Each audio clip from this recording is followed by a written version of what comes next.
Hello dear, this ARK representing ARK9। फटाफट से बात करने वाला हूं, 2 मिनट लूंगा, बहुत इंपॉर्टेंट है, इसलिए ध्यान से पूरा देख लेना। इंपॉर्टेंट, बहुत इंपॉर्टेंट है, ध्यान से सुनिएगा बेटा फटाफट से। कल एग्जाम है, आई होप प्रिपरेशन हो गया होगा। जो इंपॉर्टेंट पीडीएफ आपको सेंड किए थे आपने, वो भी साथ के साथ रिवाइज अच्छे से कर ली होंगी, उम्मीद करता हूं। Alright, now listen very carefully. कुछ खास बातें हैं, 4-5 खास बातें हैं बेटा, याद रखना कल के एग्जाम में। उन गलतियों को मत करना। ये इंपॉर्टेंट टिप्स हैं जो आपको हर एक एग्जाम में फॉलो करनी है। ऑलराइट, फटाफट से सुनिए बेटा, फटाफट सुनिएगा। क्या इंपॉर्टेंट टिप है? टिप नंबर 1, जहां से याद रखिए, क्वेश्चन पेपर सामने आएगा कल, जहां से क्वेश्चन आता है, ऑफ कोर्स डर लग रहा होगा, पर मेरी बात ध्यान सुनना, बहुत हेल्पफुल रहेगा एग्जाम में कल। मैं उम्मीद कर रहा हूं कि ये बात अगर आपने कल फॉलो कर ली एग्जाम में, definitely it will increase your score. Alright, तो याद रखिएगा, आप कल जब आपके हाथ में क्वेश्चन पेपर आएगा ना बेटा, क्वेश्चन पेपर आएगा, तो क्वेश्चन पेपर में आपको अच्छे से पता है 1 2 3 4 5 ऐसे क्वेश्चन सीरीज होगी। बेटा ध्यान से सुनना, इंपॉर्टेंट बात है। अगर क्वेश्चन नंबर 2 और आपको अच्छे से आता है तो पहले क्वेश्चन नंबर 2 ही अटेम्प्ट करना, इस गलती में मत पड़ना। ध्यान सुनना, हो सकता है आपको ये बात पता हो, फिर मैं आपके दिमाग में वापस डाल रहा हूं ताकि ये बात माइंड में, ब्रेन में सेट हो जाए, कल आप यही करें। जिस क्वेश्चन से आपको आंसर सबसे बेहतरीन आता है, उस ऑर्डर में स्टार्ट कीजिएगा, बजाय 1 2 3 4 स्टार्ट करने के लिए। ऑलराइट, जैसे मान लीजिएगा कई बार स्टूडेंट गलती क्या करता है, क्वेश्चन नंबर फर्स्ट ठीक ठाक आता है बट सोचता है कि नहीं सीरीज में करना है। ऐसा कुछ नहीं है, सीरीज में करना कोई मैंडेटरी नहीं है। एक साइकोलॉजी समझिएगा, एग्जामिनर इस बात से इंप्रेस होगा कि आपका आंसर कितना अच्छा और सही लिखा हुआ है। ऑलराइट, तो याद रखिए, अगर आपको क्वेश्चन नंबर 2 पहले आता है तो 2 पहले कीजिएगा, फिर 5 आता है तो 5 कीजिएगा, अगर आपको लगता है 7 आता है तो 7 कीजिएगा। इससे एग्जामिनर इंप्रेस होगा, क्योंकि वो फ्लो मिल जाएगा कि आपने यहां पर उसके आंसर्स को अच्छे से क्या किया है, एलाबोरेट किया है, बहुत अच्छे से डिफाइन किया है। सो एक परसेप्शन एग्जामिनर का आपको मार्क्स अलॉट करने का बदल जाता है। So one more time telling you, जहां से अच्छे से आता है पहले वहां से स्टार्ट करना है। दूसरी इंपॉर्टेंट बात याद रखिएगा, कोशिश करनी है जब भी आप एग्जाम अटेम्प्ट करेंगे, for example question number first और सपोज इसके साथ में एक A B and C 3 questions हैं, ध्यान सुनना। अगर एक क्वेश्चन है, ठीक है, फिर एक question number 2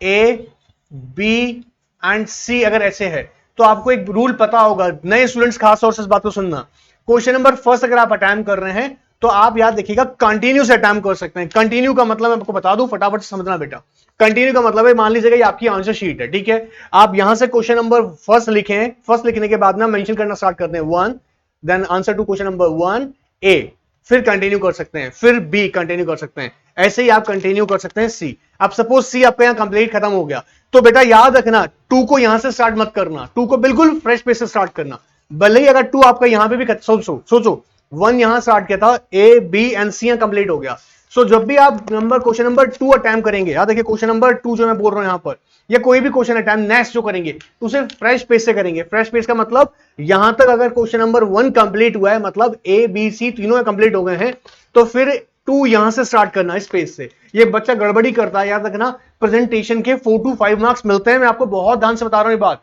number of copies मैंने ऑब्जर्व करिए जिसके अंदर 4 to 5 मार्क्स आपके प्रेजेंटेशन के ऐड होते हैं। सो इस बात का फायदा लेना है, ठीक है। अच्छा, तीसरी इंपॉर्टेंट बात बेटा ध्यान से रखना, पहला सीरीज में नहीं करने का जरूरत है, जहां से अच्छा आता है वहां से करना स्टार्ट करना है। दूसरा फ्रेश पेज से स्टार्ट करना है, नया क्वेश्चन जो भी होगा। तीसरी इंपॉर्टेंट बात बेटा, क्या अक्सर ये देखा है मैंने, अक्सर ऑफिस में देखा है, याद रखना, अगर मान लीजिए आपने कोई प्रोविजन लिखा, जैसे फॉर एग्जांपल एज पर, ठीक है, as per constitution of India, मैं शॉर्ट में लिख रहा हूं, ठीक है। अब याद रखना ये अवॉइड करना है गलती, आपको कोई भी शॉर्ट वर्ड रेफर नहीं कर रहे हैं। जो भी रिपीटेटिव होते हैं, आपको बताया गया होगा, जो भी रिपीटेटिव होते हैं, रिपीटेटिव मतलब बार बार मुझे कॉन्स्टिट्यूशन ऑफ इंडिया लिखना पड़ेगा, तो याद देखिएगा कॉन्स्टिट्यूशन ऑफ इंडिया आप कंप्लीट लिखें। अगर बार बार कॉन्स्टिट्यूशन ऑफ इंडिया लिखना पड़ रहा है तो once you have to write what, constitution of India, ठीक है, ऑफ इंडिया,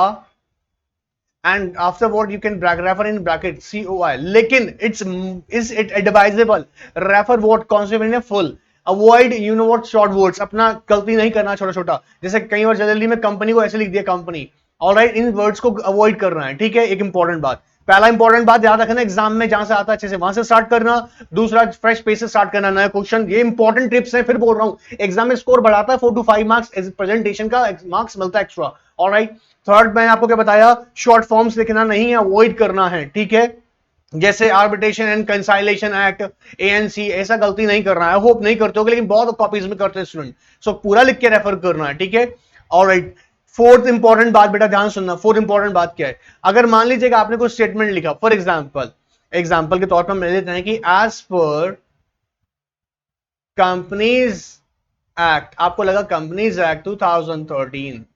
अब यहां पर आपने कुछ स्टेटमेंट लिखा और आपको लगता है ये स्टेटमेंट मैंने गलत लिख दिया, तो ये गलती मत करने से काटने का, बच्चा गलती करता है, ये बहुत छोटी बात है लेकिन मैं आपको बता रहा हूं ये मार्क्स देता है, नंबर ऑफ कॉपीज में मैंने ऑब्जर्व किया है बात, इस बात से मार्क्स मिलते हैं, ऐसे नहीं काटना है, ऐसा काटना नहीं है, बिल्कुल नहीं काटना है, तो सर कैसे काटते हैं फिर अगर गलत लिख दिया कोई स्टेटमेंट, ध्यान सुनना, मान लीजिए आपने लिख दिया एज पर कंपनीज एक्ट 2013 और आपको लगा कि आपने स्टेटमेंट गलत लिख दिया है, सिंपली डू ऐसे काटने का, एक लाइन एक आपको लगता है तो एक दूसरा लाइन भी आप उस पर ऐसे ड्रॉ कर सकते हैं, जनरली एक दो लाइन ड्रॉ करना है, ये वाली प्रैक्टिस नहीं कर रही है, मैं आपको बता दूं साइकोलॉजिकली एक एग्जामिनर जब आपकी नंबर ऑफ कॉपी चेक करता है तो ऐसी प्रेजेंटेशन से कॉपी देखने में ही गंदा लगता है, उसका उसका उसका परसेप्शन बदल जाता है, that's why I am telling you, ये बहुत इंपॉर्टेंट बात है, बच्चे लोग अगर इसे फॉलो करें तो कुछ तो मार्क्स 4 to 6 मार्क्स तो एक्स्ट्रा इन्हीं बातों से बच जाते हैं आपके, ऑलराइट, ये बात क्लियर एकदम, हमको पहला बात फिर वापस दिमाग में बैठा दूं, याद है कि जहां से अच्छे से आता है वहां से स्टार्ट कीजिएगा, दूसरी इंपॉर्टेंट बात, फ्रेश पेज से नया क्वेश्चन स्टार्ट कीजिएगा, कंटिन्यू नहीं करना है, फ्रेश पेज से स्टार्ट करना है, अगर क्वेश्चन नंबर 2 कर रहे हैं एकदम फ्रेश पेज से स्टार्ट कीजिएगा, बाकी क्वेश्चन कंटिन्यू कर सकते हैं, अवॉइड कीजिएगा शॉर्ट लिखना, ऐसे सीओआई कंपनी शॉर्ट में लिखना अवॉइड करना है, नहीं लिखना शॉर्ट में, चौथी बात बेटा याद रखिएगा, आपको ऐसे कटर पटर नहीं करनी है, बिल्कुल सिंपली ड्रॉ लाइन कर देनी है, ऐसे से ड्रॉ कर देनी है अगर आपको लगता है गलत है, ठीक है। एंड फिफ्थ इंपॉर्टेंट बात है, छोटी छोटी टिप्स हैं, बहुत जबरदस्त एग्जाम करेंगे आपको एग्जाम में राइटिंग याद रखिएगा, आप गैप के साथ लिख सकते हैं, कंजूस होने का कोई जरूरत नहीं है, आप बेटा खुला खुला लिखें, क्लियर लिखें ताकि एग्जामिनर को दिखे, जैसे फॉर एग्जाम्पल एज पर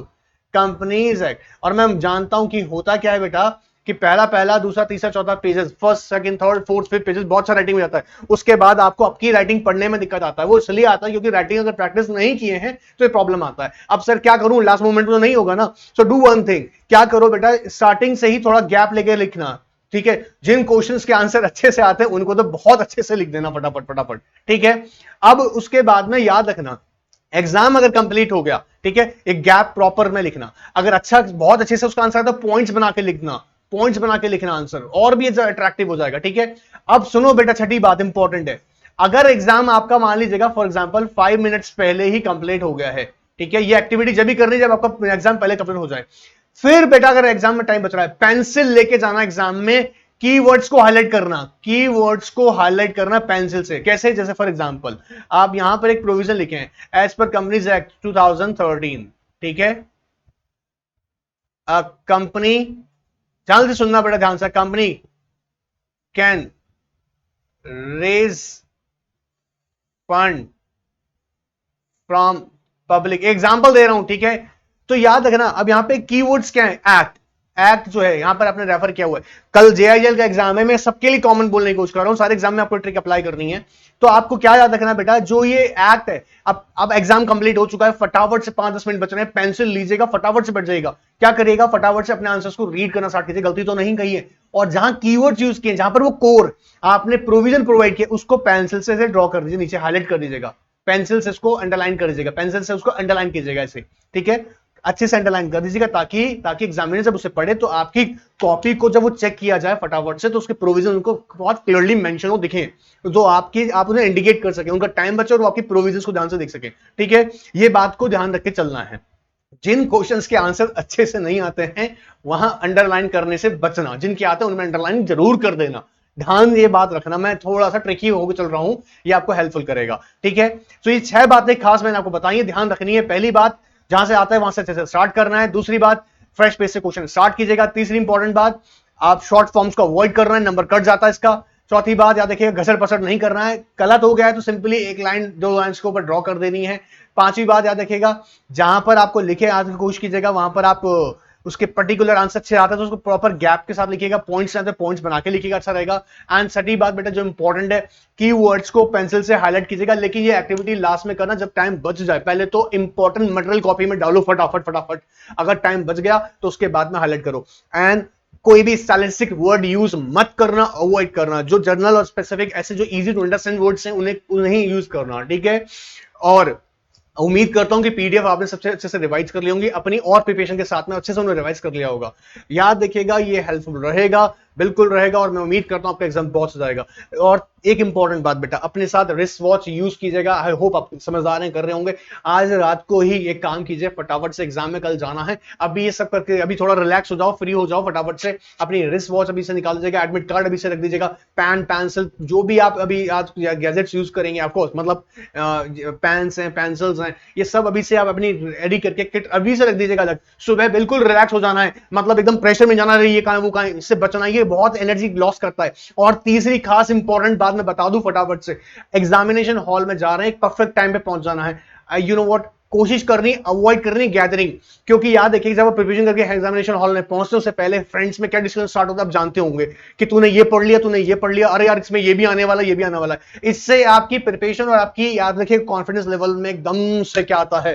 धक्का लगता है, और नेगेटिव अप्रोचेस स्टार्ट हो जाती है, नेगेटिव एनर्जी स्टार्ट होती है। सो अवॉइड करना है कॉन्वर्सेशन। एग्जाम अगर हो गया उसके बाद में कोशिश कीजिएगा फटाफट से पहुंचने का, डिस्कशन से बचना, क्योंकि याद रखना नेक्स्ट डे भी एग्जाम है। लास्ट डे एग्जाम पर सारे फ्रेंड्स के इकट्ठे पीछे पड़ जाना, सब डिस्कस करना, लेकिन स्टार्टिंग में मत करना।